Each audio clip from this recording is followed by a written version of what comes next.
Imbas video viral terkait putusan pidana terhadap Ferdy Sambo, begini nasib Hakim Wahyu saat ini. Ferdy Sambo yang nggak apa sah-sah saja sih, dia harus dilakukan terlebih dahulu. Betul.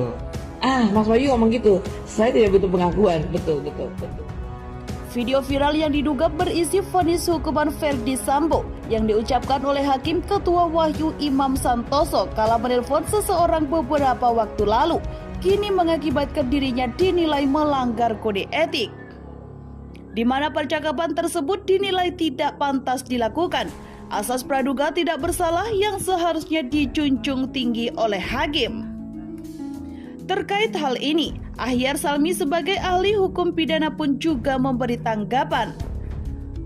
Menurut Ahyar, sebelum sidang menentukan keputusan hukuman, wajar saja jika hakim sudah memiliki suatu keyakinan tentang kasus yang ditanganinya. Jadi kalau menurut saya salahnya apa secara hukum? Ya, salahnya apa? Kalaupun misalnya ada terlontar yang kayak begitu, ungkap Ahyar. Kemudian ia pun menyebut jika hal ini akan melanggar hukum apabila isi percakapan tersebut berisi penjatuhan hukuman karena pesanan orang luar yang menginginkan adanya hukuman lebih berat atau lebih ringan dari yang seharusnya.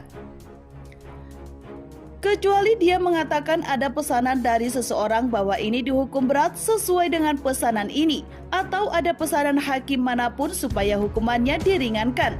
Ini yang salah kalau menurut saya, terang Ahyar.